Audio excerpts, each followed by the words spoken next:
G'day fellas, welcome back to Fading Margins and welcome to the cabin. We're away in the Midi in France. It's unlike last year where we were bathed in sunshine. This year we haven't been soaked with rain, but it hasn't been far off. But never mind, it's a change. We've got a stove in here. It's not a great stove, I have to say. It's got a few issues. But I've got a fire going in it, and it's warm, and it's comfortable. And it's quiet, so I thought I'd take the opportunity to show you guys a bit of kit that I've been using for a while now. This is my travel sharpening kit. It's nothing elaborate, nothing too clever, but I'll just run you through it, and you guys can tell me where the shortfalls are. Alright, bring you back in a sec. Alright, so the kit itself travels in this Buck 110 tin. Bring you down here to the table so you can have a good look. So I was gifted one of these Buck 110s. I kept the tin, and it's now become my travel sharpening kit.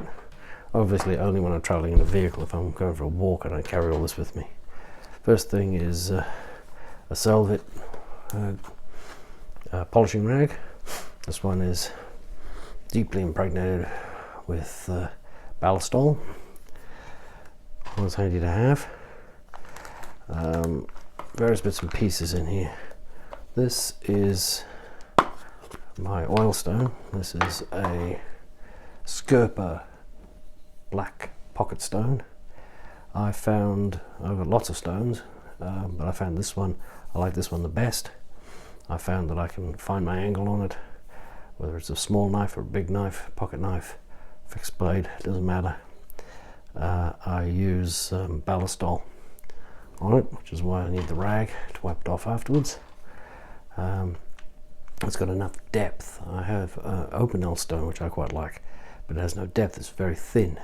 Consequence, it's very hard to get your fingers out of the way when you run the blade over it. Yeah.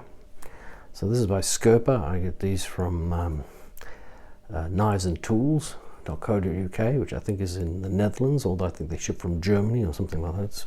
It's all very sort of EU, but they're good stones. I like them, and I've recently, well, I'll do another video on that, but I've recently acquired some different grits. So that's the stone I like to use. I carry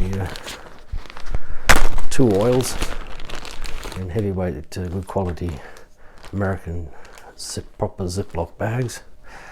I carry ballistol, which I decanted into one of these. These are this is a vape juice bottle. This I've repurposed. It's got a safety cap on it. You can pop that off, and you can fill it up to your heart's content. I love ballistol. I think it's really good stuff. And this stuff, I carry this. This is Victorinox multi-tool oil. This works really well. It was brilliant on Swiss Army knives.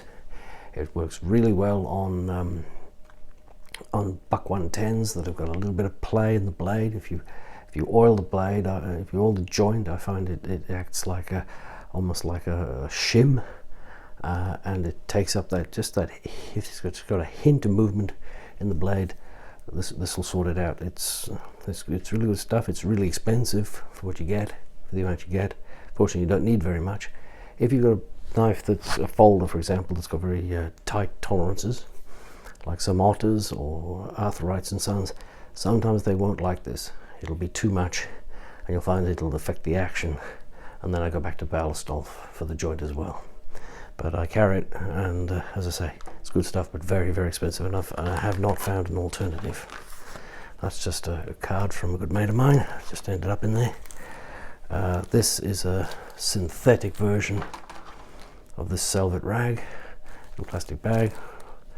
What's that Hackney expression that bushcrafters and survivalists use? 2 is 1, all that sort of thing. Excuse the slurping. And then in here, a couple of cheats. I've got one of these. This is for Swiss Army knives. It's just I think they're carbide bits in there, and you just draw it along and you'll put a quick edge back on, or just pull a burr out of the way. Pays to be careful with these sort of things. You can really knacker a blade very badly. It's just on a needs must basis I would use something like that. I find personally much better to whip off your leather belt, stick your toe through the buckle, pull it up tight, give her a couple of strops, and you're golden. The other thing I like, because I do like I like a leather strop or a belt, and I'll do a whole video on that another time. I like the stone, and I like these babies. I have the turn box at home. These are by Lansky. This is the Lansky, I don't know what they call it. It comes with another one, which is like a little for fish hooks and things like that. But I find that if you're on the stone and you can't quite get that burr, you can't quite find it, so long as you're working at the same angle, and these are at 20 degrees, you just draw the knife down. Let's see if I've got my otter in here. Here we go. So you've got your stone, you've been working away. I don't want to do too much here because there's nothing wrong with the edge on this knife. Right, you've been working away happily, and you just can't quite get it where you want it before you hit the strop. Right, all it takes is a couple of strokes on this, and you'll feel the burr. You'll feel it on one side, and then you'll feel it gone on the other, and it brings it up really nice. And that weighs very, very little. Unfortunately, their turn box rods are not compatible with this thing. I did have a little bit of foam that I put in here to lock it all up nice and tight, stop it rattling, but you don't really notice it. Maybe an elastic band right there would be just judicious. But that works really well. So that's it, guys. That's my travel kit. That's what I travel to keep my knives and my tools sharp. Obviously, I wear you can't see it because my belly does lap over my belt. But I wear a leather belt, and as I say, when you're all done, and she's just about where you want her, a couple of strokes on a taut belt, the back of a taut belt, and she will be absolutely singing sharp. But as I say, I took, apart from the tin which I was given in America, I took all this stuff with me on my 2-month America trip.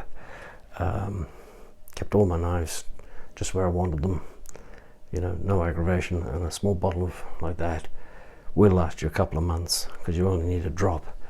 And what I like to do, especially with carbon blades, is a little bit of ballast on, just touch the blade like that. You can see how little's on there. Stroke away from the edge, obviously. Like that. A loving stroke both ways.